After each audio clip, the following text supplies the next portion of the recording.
Live from New Delhi, you're watching DD India Live, India's voice to the world. I'm Ramesh Ramachandran. Coming up in the next 30 minutes. More than 100 people missing after a submarine attack on an Iranian vessel off Sri Lanka. At least 30 rescued from the sinking ship. Israel strikes dozens of Iranian targets, including Tehran security sites. 11 dead in strike near Beirut presidential palace.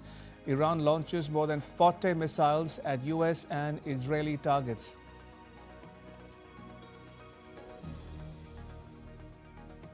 Finland's President Alexander Stubb arrives in New Delhi on a 4-day visit to India to be the chief guest at the Raisina dialogue.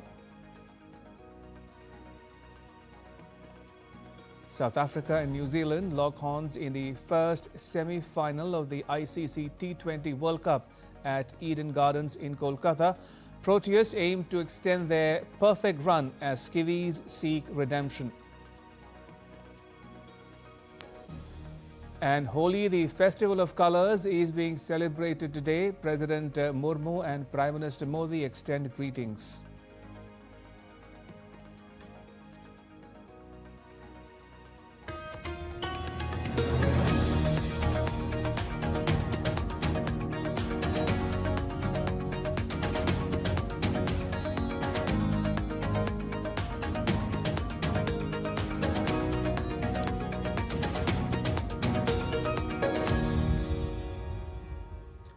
Holy greetings to all our viewers joining us from India and around the world. First up, news from South Asia.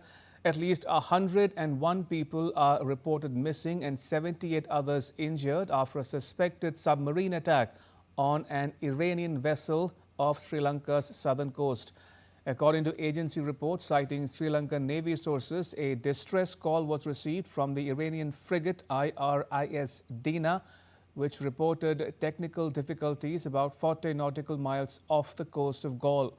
Sri Lankan naval vessels were immediately dispatched to the area to assist in rescue operations. Several injured Iranian naval personnel were brought ashore, with 32 admitted to the Karapitia Teaching Hospital for treatment. Hospital authorities say that one rescued crew member remains in a critical condition, while others have sustained moderate and minor injuries. Search and rescue operations are continuing as efforts intensify to locate those still missing at sea.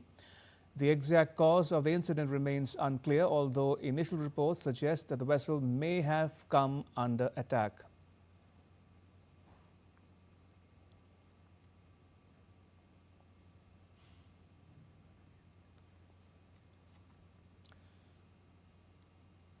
And DD India's Ahmad Muin Farooqi joins us from Colombo. What can you tell us about the ship in question and how are the rescue operations coming along? Ramesh, to begin with, IRIS Dena, it's a frigate. It's a Moj-class warship of Iran, which is one of the most important ships for Iran. It has vertical launch capabilities. It had lots of torpedoes on it, anti-ship missiles. And considering that it had participated in the International Fleet Review in Visakhapatnam just a few days ago, and it was transiting home, it also had about 180 sailors on board. So this ship has tremendous significance for Iran. That said, while it was transiting today, the incident in question has happened today that around 5 o'clock, a distress call was made from the ship to the Sri Lankan Navy, and thereafter the rescue operations had commenced. Ramesh. And what do we know about the submarine that is reported to have attacked this Iranian ship? You see, Ramesh, as of now, there has not been any official claim from any party as of now. So there have been unverified claims that there was a submarine or there was an undersea attack. There has also been a report that there was an explosion on board the ship from the authorities themselves, but the details of the incident in question have not been revealed completely. While the investigations are ongoing, it is still difficult to ascertain and pinpoint that this was the particular reason. However, if this has been an incident that has emanated from out of the Middle East crisis, then it's a very important development in the entire issue, because about 4,000 kilometers away from the Persian Gulf in the Indian Ocean region, this incident has happened, and that casts a huge development as well as doubts as to where all it could actually even further spread further into. Ramesh, that is an important development, and we need to keep watch on this. And as further information we receive, we'll update our viewers with regard to this. Indeed, we'll keep coming back to you for more. But for now, thank you. Ahmed Moeen Faruqi reporting there from Colombo. Moving on to Greek frigates, the Kimon and Sara arrived in Cyprus on Wednesday. The deployment comes after drones struck the British Royal Air Force base in Akrotiri on the island days earlier, prompting a regional defense military response from European allies. Both frigates were now stationed in the location.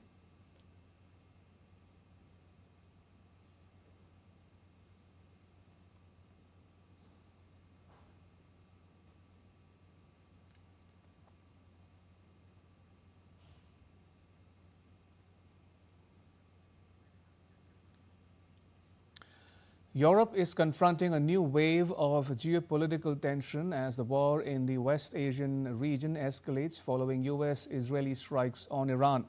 The conflict has exposed divisions among European partners, forced governments to reassess security vulnerabilities, and intensify debates about Europe's role in the crisis.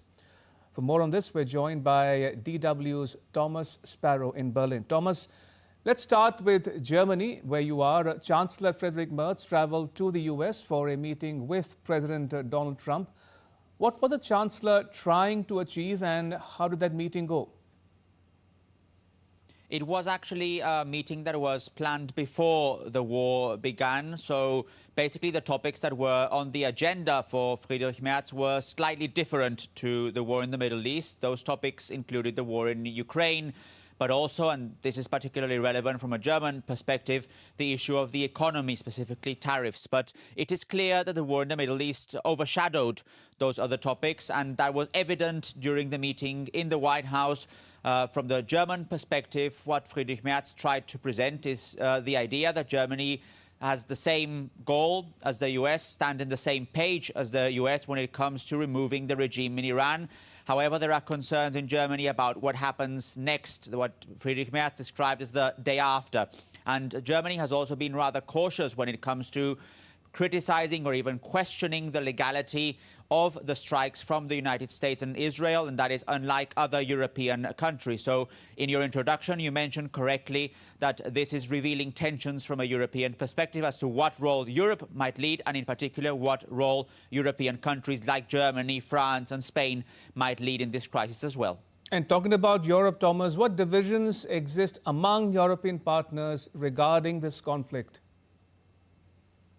Well, we heard already about Germany and Friedrich Merz in Washington, but what was also evident at the White House was the position that other countries have taken. And in fact, Donald Trump was very critical on the one hand of Spain. Spain has criticized the legality of these strikes from the US. Spain has also barred the US from using its military bases for further attacks. And Trump was very critical of Spain.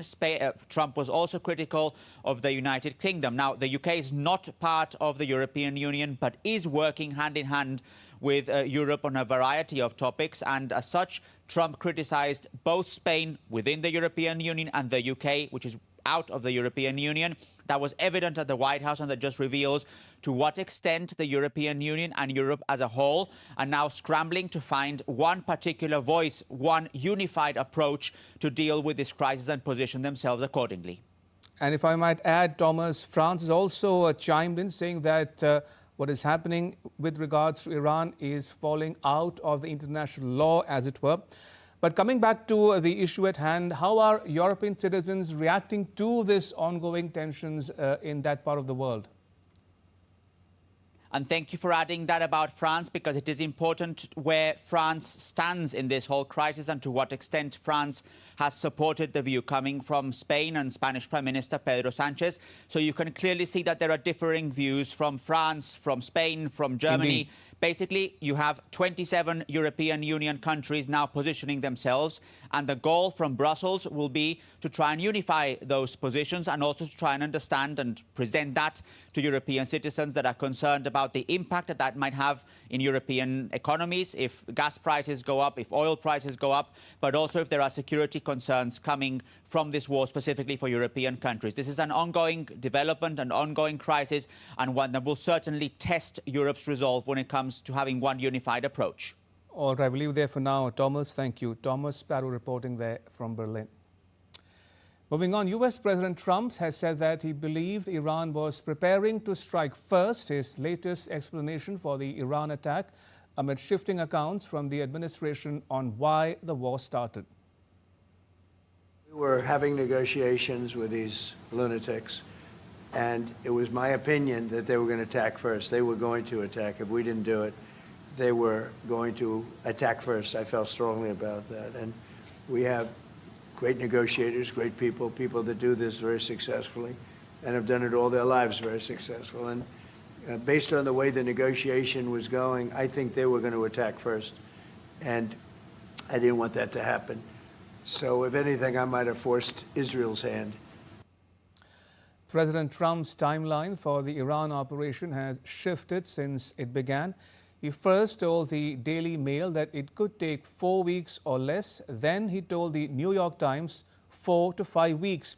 In separate remarks on Sunday and Monday, he left open the possibility that the operation could continue longer until its objectives are achieved. Earlier, Secretary of State Marco Rubio said that the U.S. launched the attack because of fears that Iran would retaliate in response to planned Israeli action against Tehran.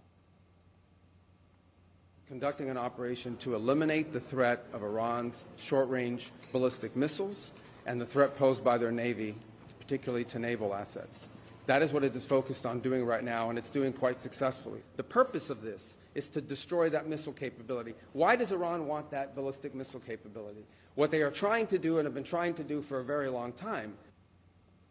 For his part, U.S. Defense Secretary Pete Hegseth has said that the U.S. military campaign was laser-focused at dismantling Iran's offensive capacity, not pursuing regime change, though he said Iran's leadership had been dealt a severe blow. President Trump also directed the U.S. International Development Finance Corporation to offer political risk insurance and financial guarantees for ships trading in the Gulf.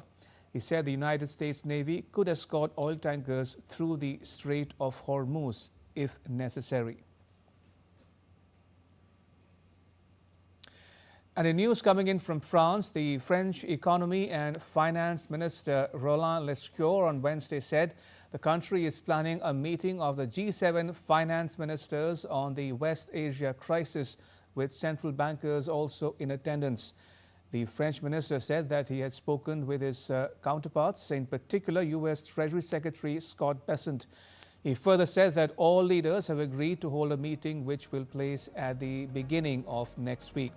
France currently holds the rotating presidency of the Group of 7 advanced economies, which also includes Canada, Germany, Italy, Japan, the UK and the US. West Asia analyst Bader Al-Saif said European nations need to extend greater support to their Gulf partners. He stressed that backing the region does not mean joining the war, but requires Europe to clearly signal its position instead of relying on the US. We cannot depend on the US for main security guarantees. And here, the Gulf states, and I sit in Kuwait City, but the Gulf states in Europe share that we've long depended on the US and their defense mechanism. And I think it behooves us to strike a more independent path and probably even strengthen our ties as middle powers between the EU and the Gulf, something that we've already started doing. So I think, yes, increase defense spendings, but also increase partnerships across the board that includes the US, but not only the US.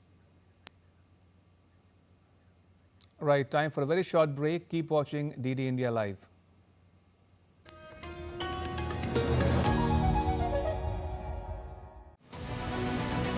This week on Defense Dynamics, does the Indian Air Force need a fifth-generation fighter now to counter China's Chengdu J-20? With AMCA still in the pipeline, we weigh the pros and cons of the F-35 Lightning II and Sukhoi Su-57.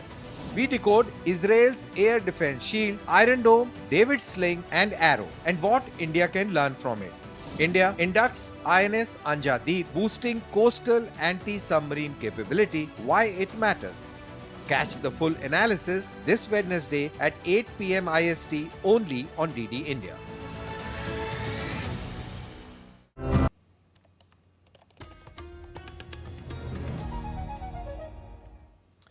Finland's President Alexander Stubb arrived in India on a 4-day visit. Upon his arrival, the president was welcomed with a guard of honor.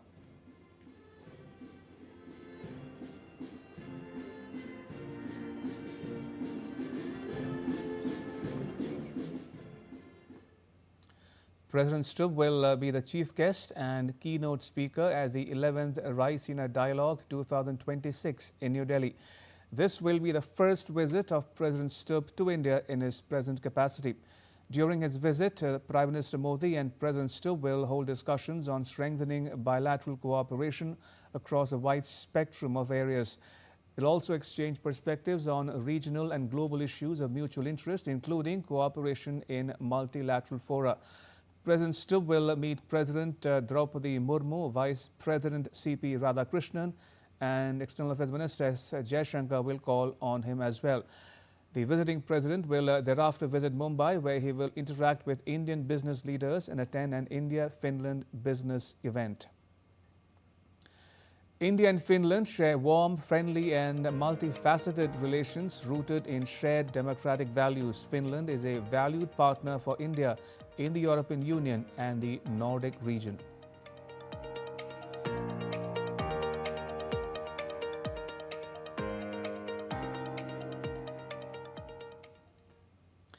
And Prime Minister Modi welcomed President Stubb as he arrived in India to participate in the Raisina Dialogue.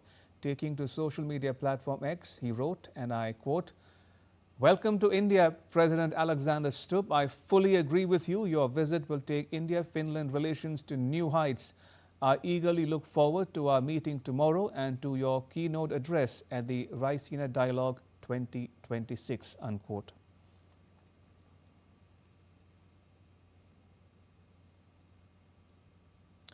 India warmly welcomed the Minister of Foreign Affairs and External Trade of Bhutan, Longpo D.N. Dungyel, who arrived in India on Wednesday to participate in the Raisina Dialogue.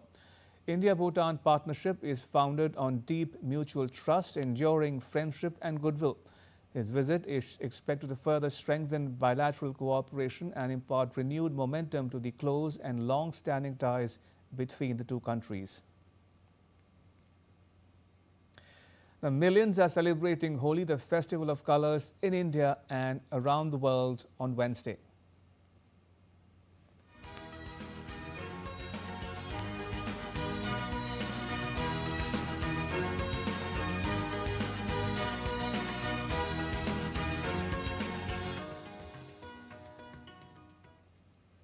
Foreign leaders extend Holi greetings, celebrating cultural unity. Australia's Prime Minister Anthony Albanese says Holi is a time for people of Hindu and South Asian heritage to come together in celebration of shared history, heritage and traditions. New Zealand's Prime Minister Christopher Luxon wishes people a happy Holi, noting the festival's message of community and cultural harmony.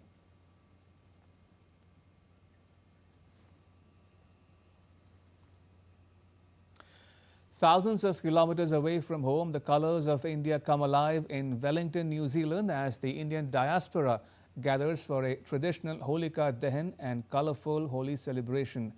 DD India's Soumya Sharma reports. Happy Holi! Amid sacred flames and vibrant colors, the spirit of India travels across oceans to light up Wellington.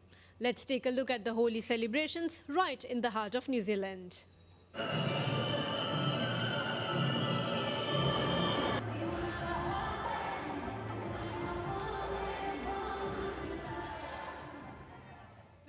splash of color, families, friends and cultures come together to celebrate joy and the triumph of good over evil. These playful streaks of gulal and warm embraces definitely brought Indian diaspora closer to home and to traditions. Let's hear what this festival means to them. It is an absolutely miserable day today, but regardless, we are having so much fun here in the wind, and all the colors are all blowing everywhere, which means that all of our past sins are being blown away. So we're very pleased about the day, the colors, the people have come out to enjoy. And I think it really brings out the true spirit of the community, that they really believe that Holi is all about the people, the year that has gone past, and making sure that the year ahead is prosperous. We are in New Zealand. First of all, happy Holi to everybody. Well, this festival is for color and happiness. And here we gather together, everyone, all the caste, all the people, a lot of color, and then we celebrate proper Holi here. And we don't feel like we are not in India. We feel like we are in India, but we're creating a lot of relation here, and we're praying. This is the Holi for me. The spirit is really high, and the way we do Holi is really amazing. We do the Holi Kaban as well. We play with the colors. Today it's really windy, it's kind of rainy, but we don't care. We're still out here playing. I got my friends from all different countries. I have friends from Britain, I have friends from America. We're all playing together and we're introducing them to the Indian culture. So I think that's the special thing about doing Holi in Wellington is we don't care, rain or shine, we will still celebrate. With these colors flying all around, India's timeless traditions continue to glow everywhere. This is Soumya Sharma from Wellington for DD India. In Johannesburg, South Africa, the Indian diaspora and locals alike gathered to celebrate Holi, a tradition symbolizing renewal, unity and the triumph of good over evil. For South Africans of Indian descent, the festival reflects a heritage sustained across generations, which expresses through culture, faith and community life. DD India's Nazneen Ismail reports. Music and tradition fills the air as the Indian diaspora in South Africa celebrates Holi, the festival of colors. South Africa is home to a large and deeply rooted Indian diaspora community that continues to preserve cultural traditions while contributing to the country's diverse identity. Well, Nazneen, as you can see, we're in the south of Joburg and we're having a phenomenal community night tonight. Holi, of course, Holi celebration. Happy Holi to everyone. And it's just such a vibrant atmosphere. We've got dance groups performing, we've got Bollyfoot going on, we've got a DJ tonight. We have food stalls out here and everybody is just in a vibrant, festive spirit. And just to say, happy Holi. These celebrations highlight the living heritage, blending ancestral customs with a distinctly South African experience. At the heart of the celebration is the Holi fire, also known as Holi Kadan. Community members gathered to light the ceremonial fire, symbolizing the burning away of negativity and the victory of righteousness. Families offered prayers, walked around the fire, and shared blessings for prosperity, unity, and renewal. Values that resonate strongly within diaspora communities, maintaining traditions across generations.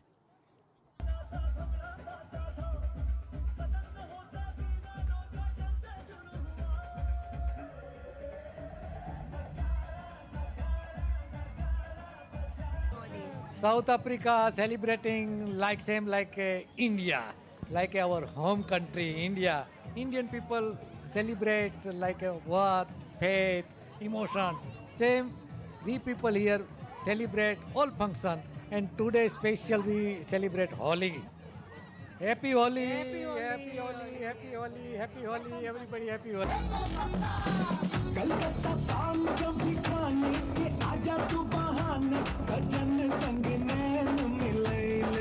Beyond its symbolic meaning, Holi has evolved into a cultural gathering, welcoming people of all backgrounds. Music, traditional foods, and joyful color throwing brought together young and old in a shared celebration of heritage and harmony. Hey guys, we from Surat. We feel like home, the energy, the vibe is same like India. Mopi, happy Holi.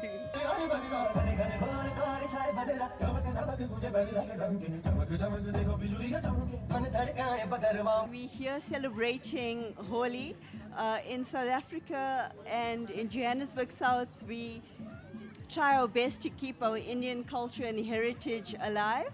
Happy Holi! What's up, everybody? We having a party. What's up, everybody? We having a party. For DD India South Africa, I'm Nazneen, celebrating culture, color and community. Happy Holi! And Holi is being celebrated at India House in Colombo, Sri Lanka as well, with officials and staff of the High Commission of India participating in the festivities. The celebration reflects India's rich cultural traditions and the spirit of unity and harmony associated with Holi. Diplomats and their families exchanged greetings, supplied color and shared traditional sweets, creating a vibrant and festive atmosphere. To sports news now, the semi-finals of the ICC T20 World Cup are here and the excitement is at its peak. In the first semi-final, South Africa will take on New Zealand at the Eden Gardens in Kolkata on Wednesday.